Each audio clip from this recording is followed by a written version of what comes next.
All right, we are back. Welcome What's to up, man? the video version of Empires of the Future. We're live now. We're public. We're not. Well, no, I'm talking about like we have We are. access. People can listen to us. Right. That's what I meant to say. Yeah. We're on Apple iTunes. Yeah, You listen to one episode. that's right. So hopefully by the end of the day, people will have 3. That's right. To listen to. Yeah, so the idea is we got one episode to get our name out there and to get this thing started, Yeah. and then on the second week releasing 2. Yeah. Just to create a little bit of interest, hopefully, Yeah. and get started here. My name is Jackson Van Dyke, and this is my friend Matt Castro, and we want to talk to you all today about a few interesting things. We want to talk about Super Tuesday. Yeah. Talk about the big ideas behind this very engaging, very important event, being Exciting. capitalism. Yeah. Right, and to those who are of Yeah. a more political science persuasion, exciting. Yeah. I would say America has probably one of the more exciting, like, election seasons because it's so dramatic and so it's on all these different networks, all these debates, and, Yes. and these different candidates talking about each other and belittling one another, and it's pretty entertaining. And then, so behind that, we're talking about capitalism, Yeah. healthcare, Yeah. and ultimately power. Yeah. That is what is happening in American electorate, American electoral politics, as well as obviously other politics. But power is front and center in a lot of ways, and so we want to talk about that. And then, secondly, we also want to talk about coronavirus, but with a focus on fear, on the issue of fear and the Christian life, how we deal with fears. Yeah. And so I'm looking forward to that very much. So let me start here. Summarize the outcomes of Super Tuesday, Matt, for those of us who are the bird's eye view about this. Yeah. So if you went to bed early on Tuesday of this week, Super Tuesday is really the biggest primary day. There was I believe there's 14 states that had their primary or caucus on Tuesday, all on the same day. And it's pretty, it's kind of exciting because it's actually, the way that I was thinking about it last night, I was talking to my wife about it on Tuesday, was this is really, for most people, for their state, this is their opportunity to have power. Because if you for example, if you live in California, you're voting. Your state's gonna be Democratic. You're gonna vote whoever the Democratic nominee is. That state's going to that candidate's gonna win those electoral votes. And so this is their opportunity to actually choose an actual candidate that potentially will actually become president. Because once it gets down to the actual general election, most states vote the same as they voted the year before. Like Indiana will be red, right? It doesn't really particularly matter who the candidate is. Most likely it's going to be red, or Kentucky or this type of thing. And we are in Indiana, by the way. We are in If you Indiana. don't know that. Yeah. Not in Tennessee or Kentucky. And so I think it's pretty exciting. The primaries are, and the Texas race was really close. I think when I was watching CNN, most pundits believe that Bernie Sanders was going to win Texas, which is it's a big state, obviously, but it's also a lot of delegates are won. I think it's almost over 200 delegates are awarded on that particular primary. So it was a big prize, and Biden ended up winning the state. So it was a big deal. Biden ended up winning 10 of the 14 states, which was a big shocker. He won Minnesota, which, just to present a little context, Bernie Sanders beat Hillary Clinton in the 2016 primary in Minnesota. And Biden didn't even campaign there. Never went there once. And was able to win the state, mostly because Amy Klobuchar dropped out of the race and endorsed Joe Biden. But it's crazy. Bernie Sanders won that state when he was a candidate in 2016 and beat Hillary Clinton and then lost to Biden. And then, I thought was a big shocker, Biden won Massachusetts. Yes. So there's just a lot of it. He won the southern states, which made sense. But, and even one fascinating element about this story to me, and I don't want to jump in on you. No, I'm looking forward to your summary. Yeah, sure. But I continually wonder, as we get further and further along in this process of the Democratic, the word escapes me, the Democratic primary. Yeah, primary. Yeah. People like me who are not that into politics don't care about the primary for a long time. Yeah, sure. And even what is strange, and I would be willing to bet strange for anyone working in the campaign of these people who live this, is they want Democratic voters to get interested in this very quickly, but you just can't manage the further away this is. You can't get those people engaged. And so a part of this story is that, look, the Democratic establishment, a lot of those people who are voters didn't care too much until something like Super Tuesday. Yeah, sure. And I think, like, there's so much build-up with debates and things. Like, I believe, like, in the last few weeks, there was a debate in Nevada for their primary. And then, like, a week later, there was a debate for South Carolina for their primary. So there's, like, all these debates, and of course, everyone's talking about who said what and what was heard, and for what was interesting about Super Tuesday was this was Michael Bloomberg, who is the former mayor of New York City. He's actually richer than Trump. I believe he's worth $54 billion, kind of a tech company that he created back in the day, and was kind of what was so interesting about Michael Bloomberg. He kind of put all of his chips. I mean, $500 million of his chips into winning some of these Super Tuesday states. Like, he didn't even campaign in the early states, like New Hampshire and Iowa. He put all of his chips into these states, and he didn't win one. I think he won American Samoa, the territory. That's the only thing he won. Yeah, all that money bought him a territory, not a state. That was interesting. Of course, he dropped out, I believe, today or yesterday. And endorsed Joe Biden. So I think at the end of the day, I wrote these things down,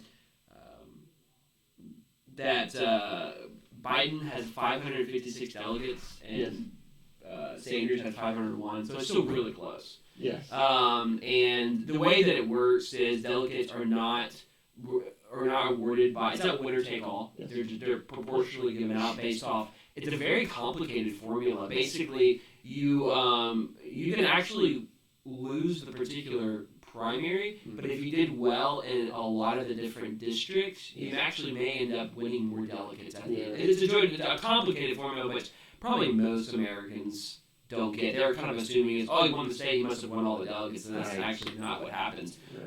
So for the Democrats, or for this particular race, they're still kind of neck and neck, but being if I was a betting person, that's gonna be difficult for Bernie to win. Well, and I've heard that. Now, to round it out, you've talked about Bernie Sanders and Joe Biden, and you've talked about Amy Klobuchar, you've talked about Michael Bloomberg. Yeah. This was a big loss for Elizabeth Warren as well, right? Huge. Which she lost. She had third place in her home state.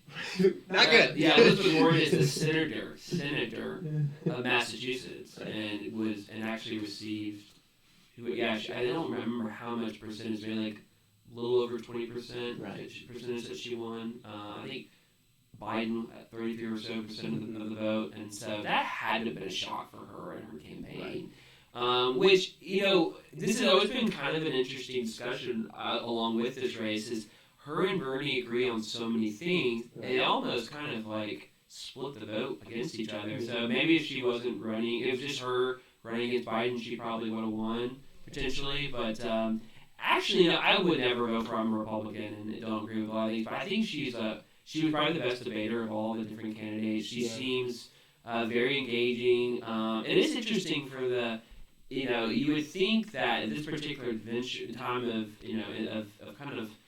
the Democratic Party, that a woman would be prominent. I know Hillary, she won the nomination in 2016, but she's been around for a long time. But it seemed like someone like Elizabeth Warren could potentially have won this. And I think she's only won one delegate. That's a big surprise. To some degree. While we're on it, this is, man, what a way we're showing our cards today. So I'm an independent politically, and that's just why we're. You're like Bernie Sanders, right? Yeah. He's actually independent, by the way. Yes, he is. He is not a Democrat in Congress. To round it out, Pete Buttigieg has resigned. Dropped out. Yeah, he dropped out of the race, and he did endorse Joe Biden as well. Did. Is that right? He did. Elizabeth Warren has not endorsed anyone. He hasn't dropped out yet. She hasn't dropped out. She hasn't dropped out yet. Right. Okay. Tom Steyer has dropped out. Yeah. Dropped out, but he endorsed, I believe, Joe Biden. Joe Biden. Mm-hmm. And I mean, for where we are at this moment, I mean, think about a week ago, Joe Biden pretty much was basically. We don't know if anybody wants to vote for you. He was running out of money. Right. He was literally running out of money.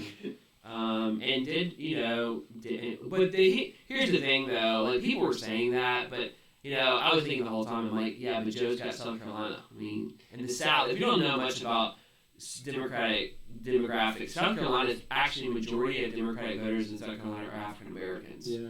And that is the one demographic of people that Bernie and Pete Buttigieg struggled to attract.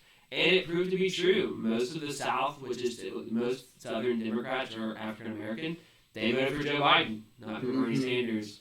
And so that wasn't a huge surprise that he won South Carolina by like so many percentage, but it just shows you that I don't think America is particularly ready for a European socialist democracy. Well, and there are a lot of ways to consider what we have seen in the Democratic primary, and so that's a next question I want to ask is to what degree do you think this is sort of a referendum on capitalism? Yeah. I listened to, for instance, the podcast that the New York Times puts out called The Argument. Oh, yeah. And so Michelle Goldberg, one of their 3 representatives on this podcast, her husband actually, she had to disclose this every time they talked about politics on the podcast. Her husband worked for the Elizabeth Warren campaign. Oh, wow. And so I've listened to their discussions pretty consistently about this.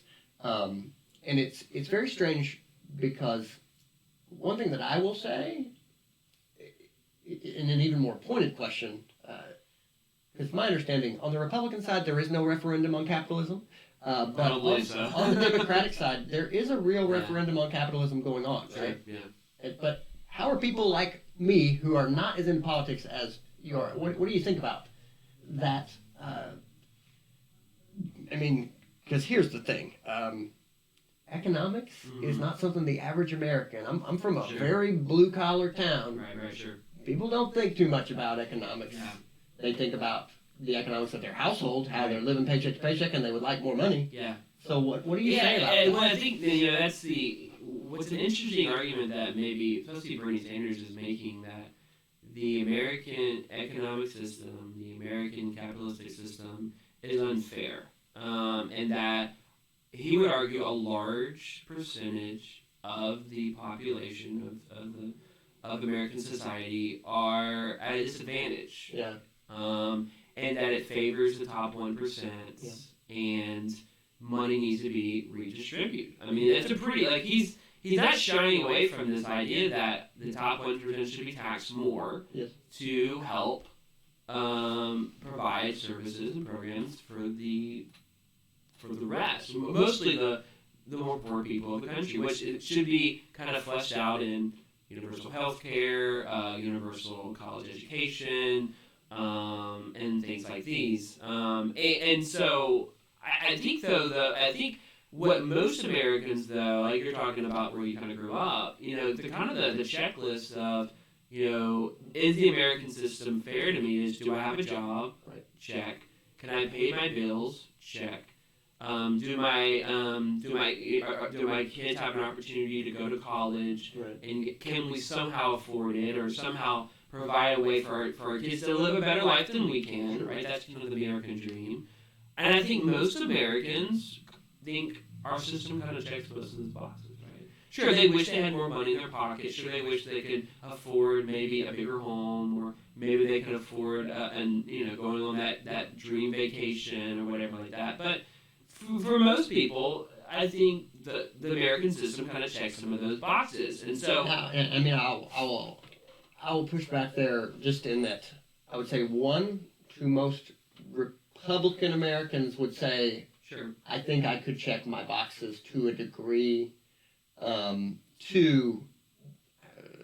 I would guess that the average Democrat, person who is a Democrat, whether that is a strongly committed Democrat or else, would probably disagree with that because of the next place we're going, which is, I think healthcare is the biggest area where people have a fair argument that we are in a bad spot. Well, but they don't think the solution is universal health care. That is an issue. That's an issue. And I think Bernie is arguing, Senator Sanders is arguing, and so is Elizabeth Warren, that we should have universal health care. And Joe Biden and Pete Buttigieg is saying the opposite, saying the government should provide a healthcare system. However, we should still have private healthcare systems. Yeah. And I think what you're seeing with Super Tuesday is people rejecting this idea of taking away private insurance systems, even if they could have complaints about their private insurance, even if they wish it was better, that they like the idea that they can choose the option of having health insurance with their employment, whatever it is, and also having a government system on the side that they're able to utilize if they needed it, not something that's going to eat up, all of private healthcare. And I think I think the argument and I think going back to what I was saying is Bernie's making the argument though that the economy is not good, but the economy is unemployment has never been lower, right?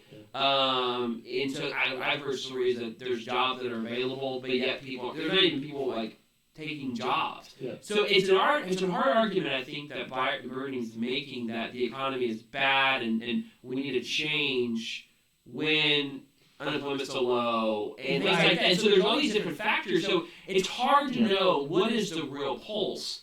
Where even you're right. I mean, some Democrats or some voters in America may disagree, but even there, it depends. Like, if they're in like South Philadelphia or in Southside Chicago, some of these urban type, I think probably you'll get there. Like, I don't know. I think I'm having a hard time paying my bills. These type of things, but. Even some Democratic voters in some of like the Midwest or even part of other parts of the country may go, I don't like Trump, and I do think we should have some healthcare system for the poor. But I mean, I don't know if we should go all completely socialistic or try to throw out the system completely. And that is one thing about this election that a story that will have to be remembered, I think, for the future, that I have not heard socialism as a talking point, especially practically. Everybody knows socialism has existed, but in America, this is the first election that I can remember this being even a blip on a radar. Yeah. And the name of Bernie Sanders is the bigger issue. Right. Bernie is this interesting phenomenon. Yeah. This guy who is so... Yeah. His personality is just a very sort of stodgy... Yeah. But it's interesting that Larry Davis plays him on SNL. David, yeah. I mean, because the George Costanza, the Curb Your Enthusiasm, like he just kind of fits the Bernie Sanders... Right. Yeah, if you've ever seen any of those SNL clips of him doing Bernie Sanders, they're great. Right. Yeah, they're great. So many questions could come at this point, but I am fascinated.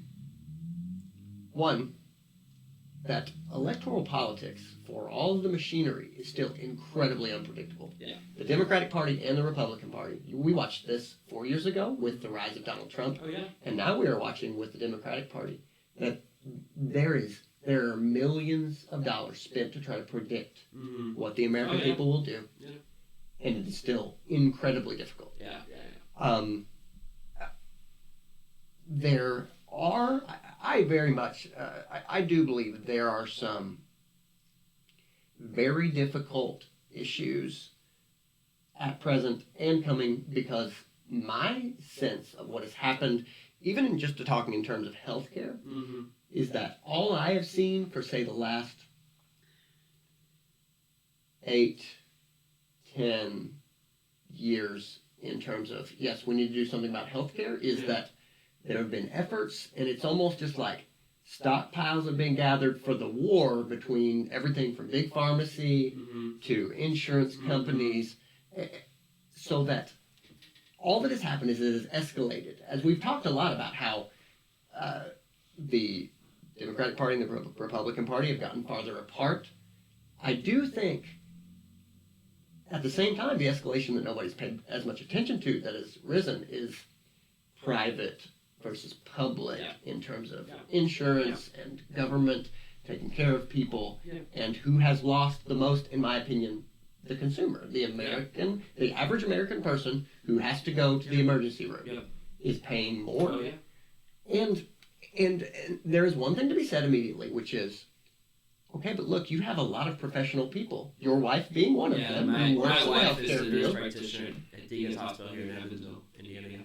And if you want those people to look after you, those people went through a lot of training and paid a lot of money themselves for, yes, they have a good job. And they should have a good job for the amount of health is a very fundamental and important life element. And it's not, what's interesting about health is it's a business sector, and hospitals are trying to make money because it's I don't know, for any Evansville listeners, Deaconess, I believe, is the #1 employer in the city. It's one of the biggest employers in the city. And a lot of people work there. And the other thing, it costs a lot of money. The equipment that is used, it's very expensive to run and to operate and all these different things.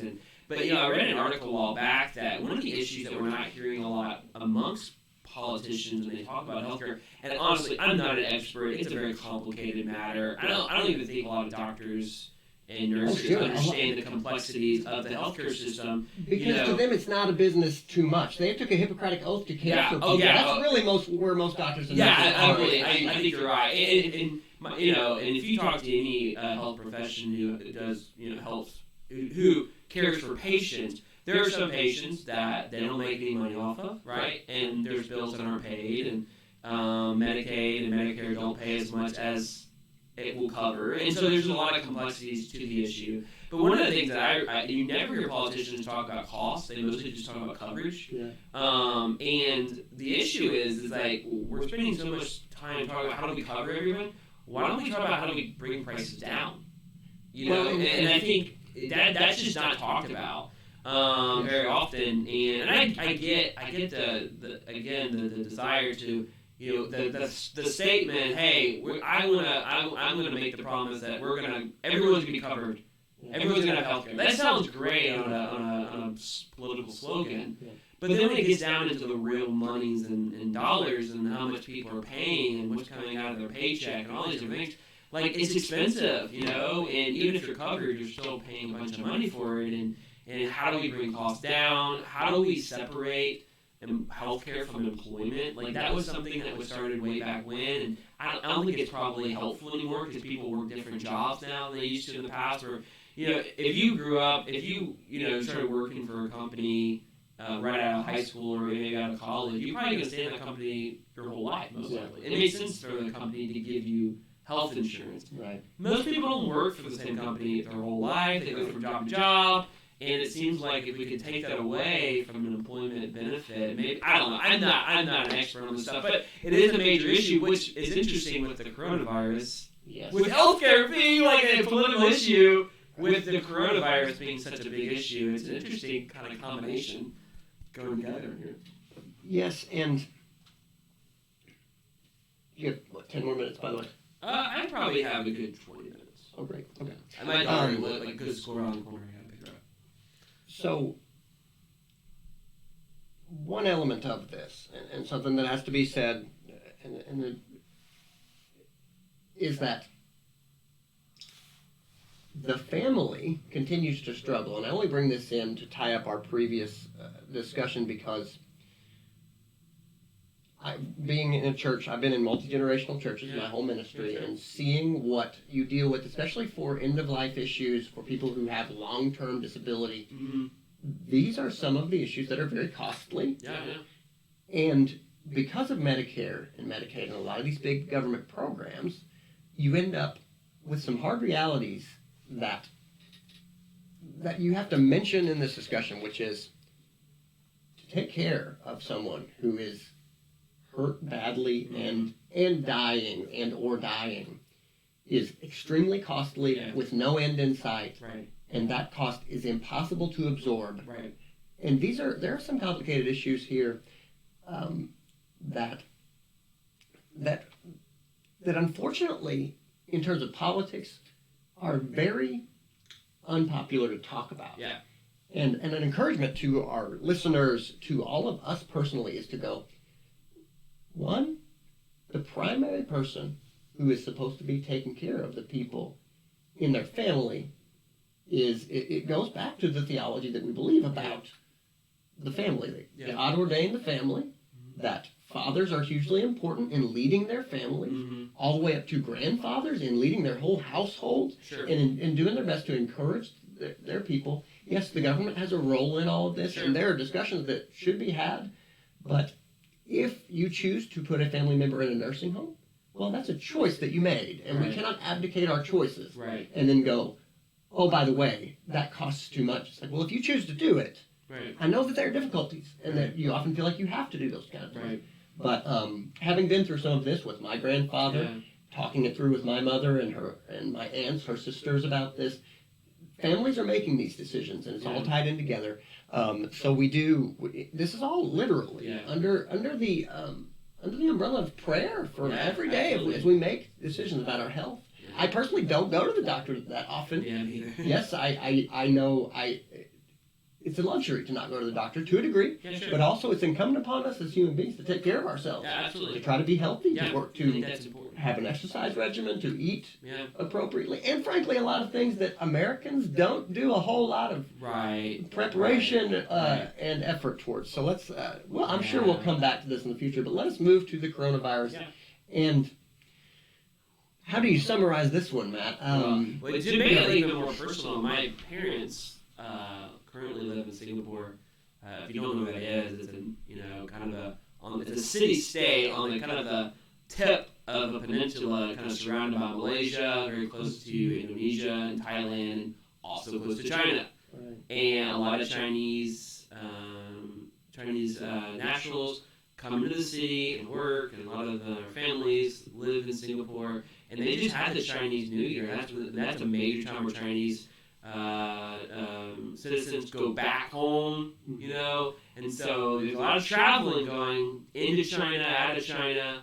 Right now, with the virus coming out of China and kind of spreading around the world, it's caused a lot of alarm. My parents actually left Singapore early parts of early part of February, and it's like, we're just gonna leave for a little bit, let this thing kind of run its course, and then come back. And so they've been in the States for over a month. Wow. Yeah. Where are they now? Well, they were here when my son was born, Theodore, and then they went out to Oklahoma City to go to my nephew's. Right. So that was a couple weeks ago when they were in town, and then now they're in Oklahoma. All right. So they're kind of doing some tours, but eventually they're going to go back. Yeah. But and hopefully, it seems like the virus may be kind of getting towards the end of its cycle or life, but who knows? Right. And the last I heard this morning about some good news is that this is not a virus that can live above a certain temperature. It's been in the 60s where we are, and so that if we could get an early spring, it would make a big difference. Good prayer, or weather. Literally, could help people. Yeah.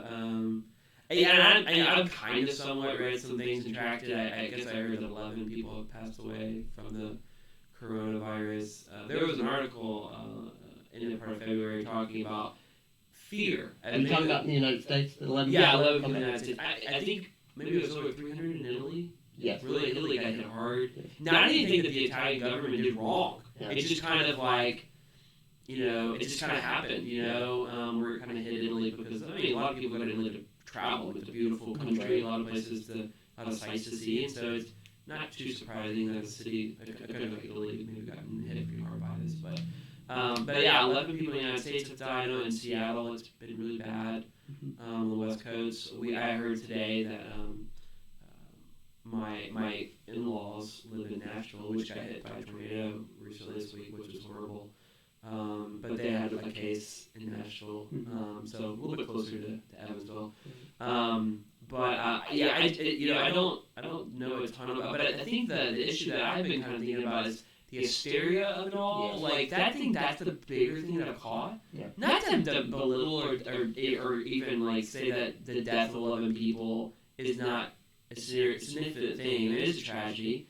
But I think maybe the hysteria, like I've heard that like it's almost impossible to buy like masks, right now, like at Walmart or store. Yeah, they're like sold out. It's hard to get like hand sanitizer. People are just buying it by the carts, just out of fear. This fear of something. And I think it's such an unknown. Like it's something. Like, how do you protect yourself? So even though it's been pretty much stated that a mask isn't going to help you get not sick, it only helps you if you are sick.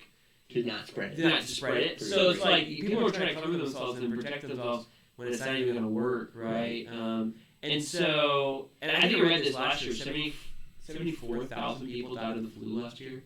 Yes, And so that's people aren't freaking out about the common flu every year, but yet this particular thing, I don't know because it's foreign born. I don't know what it is. Yeah. So it's new. It's new. It's got a scary name. It does with a beer name in it. Yeah. Being a new virus, I think that the issue, there's a question of how quickly will it spread? Yeah. To what degree Sure. is it dangerous to what kinds of people? Because I think people do a lot of. I heard some complaint by a professional about this the other day that people need to understand it's for people with already compromised immune systems that die from this. And while that's been true of coronavirus in general, just like every virus, Right. It also has. This is the issue about it, is that, for instance, my pastor mentioned this morning that one case was unique because it was a person that had a kidney issue, so that this person didn't necessarily have a compromised immune system from a standpoint of they're older and they're, it can sometimes be said in a callous way, well, that person was near death anyway. Yeah. But no, that's not been necessarily true about some of these people who have died of the coronavirus. Yeah. And one thing that's very odd, let me just say about germs in general, is that it's often said, you'll hear this, well, people in that time didn't even know about germs or viruses. And the funny default for the average person today is, oh, we know about germs and viruses. What does the average person know? They're there. Yeah. That's pretty much it. That's it. Don't share them. Right. Okay. and then you have this whole range of people who, I know people who don't really wash their hands. Yeah. And not, I mean, like people who don't really shower every 3 or 4 days is their kind of thing. And they're just not. They're sick. More sick, aren't they? I don't know. Yeah, exactly. And so you have that range all the way to your germaphobes and people who don't want to shake hands ever and worry about. I mean, you and I both have young children, so there are people who won't take their children anywhere because my kids will be exposed to germs and things. Our family's definitely not like that. We're just like, one of the things I've kind of chuckled at is like, and this again, this is so just kind of like, none of us know. Actually, none of us know like kind of how germs work. And it's like you keep your hands washed, take a shower, clean yourself. That's basically all you can do, right? I mean, you still have to interact with people. But I have an interesting, like, the reaction of a lot of companies and schools, like canceling school. Or I heard Twitter, like, told all their employees to stay home. I just find this sense of, like, it's over response to, out of fear of, I don't want to catch it, so let's just not be in contact with anybody. And it's interesting, like, kids get the flu and they don't even go to school in regular homeschool. It's with the flu, right? Yeah. I mean, you can't. That's right. You can't control it. You can't keep your kids safe from every germ and sickness. Yes. They're going to interact with something, a toy or something, and they're going to get sick. And in a sense, if you hold them away from it, their immune system is That's weaker, right? That's And so there's just a sense where fear is probably the biggest danger here, right? And I think, take precautions. Use hand sanitizer, wash your hands, clean yourself, do more than maybe you typically do in a flu season, which we're in.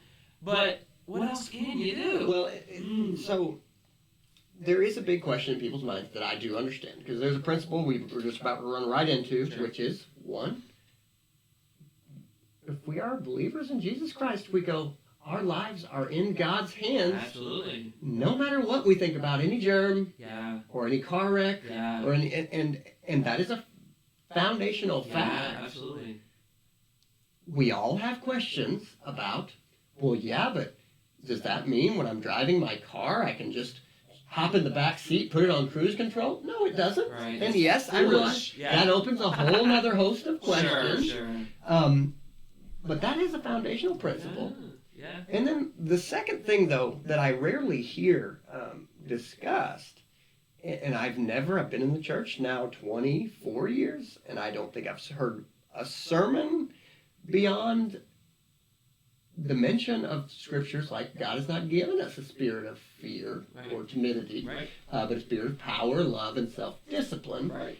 Okay, what does that mean about my fears? Because fears are this fascinating thing. We all have fears.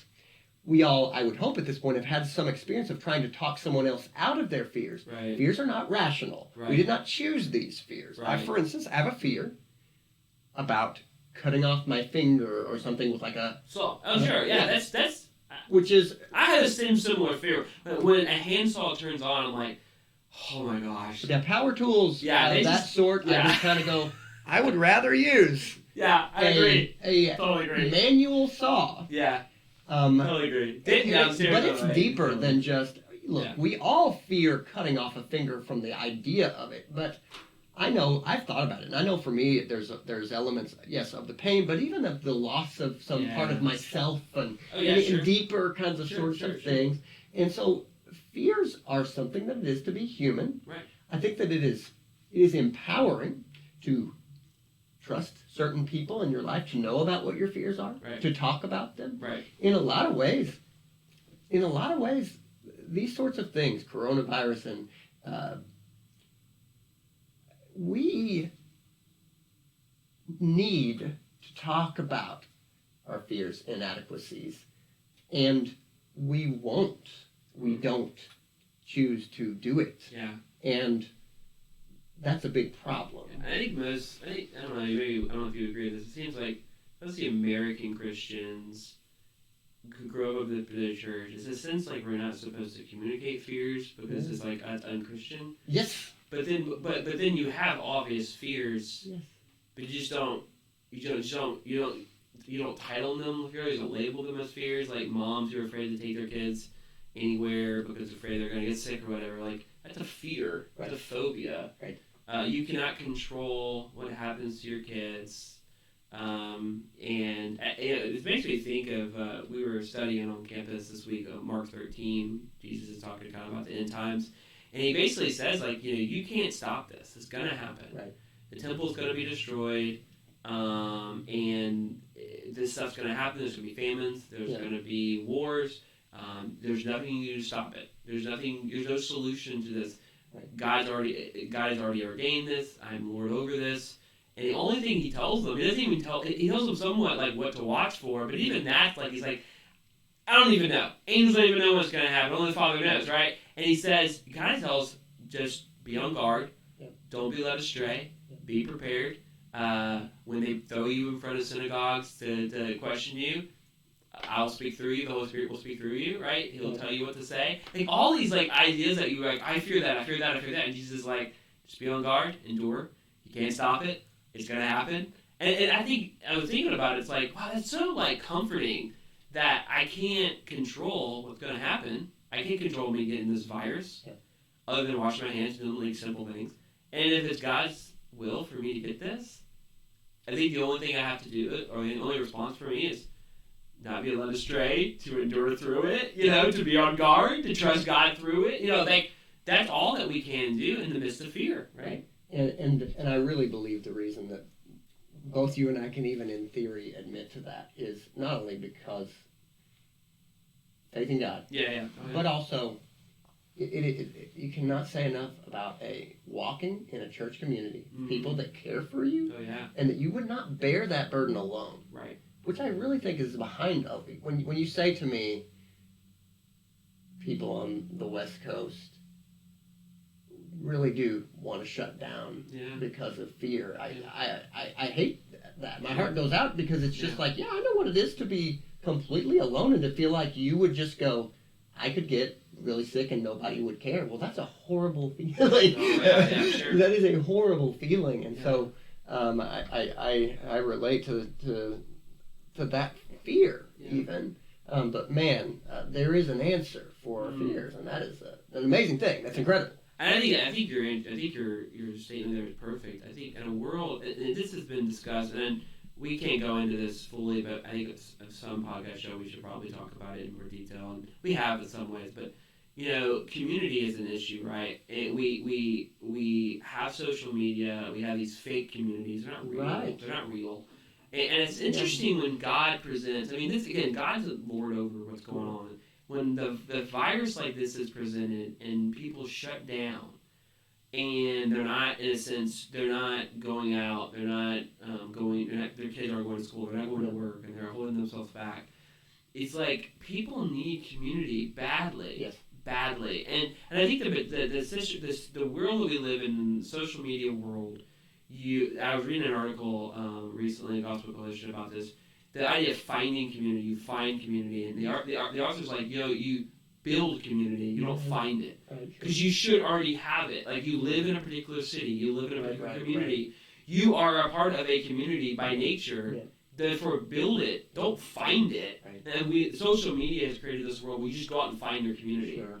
But by doing that, there's so many options that you can almost bail on that community whenever you want. Yeah. And I think in situations like this, like when you got this virus, you're afraid, recognizing the built-in community around you, and especially if you're someone who's a part of a church or need to be part of a church because you're a Christian, like you're a part of the church. Right. You don't find it, you are a part of it. Go build it. Never go to church, and then be a part of those people. I think that is like, hopefully maybe at the end of all of this, there's a point of kind of thinking and reflecting on that idea. That's the only hope. So. Great. Well, it's been a great discussion. I thank you to all of you tuning in today to Empires of the Future. We will look next week to another discussion. Yeah. And I don't know if you want to say this at the end here, but we are hoping to post these episodes. If you can't, for some reason, find us on Apple iTunes, or you can go to one of our church's websites. I know we put it on ours. I don't know if it's going to be on Not there yet, so tell your church's website. EvansvilleChurch.com. Mm-hmm. We also have a mobile app, Redeemer Fellowship Church, at Apple Store, or Google Store, whatever you buy your apps from. You can download the app, and there is a folder or an option right there where you can listen to this right through that app. Right, and I should also mention that this is going to be on my YouTube channel as well. So Jackson Van Dyke on YouTube, it is on there. So we already have quite a few ways you can connect with this. So awesome. All right, everyone, have a great day. Yeah, have a good day.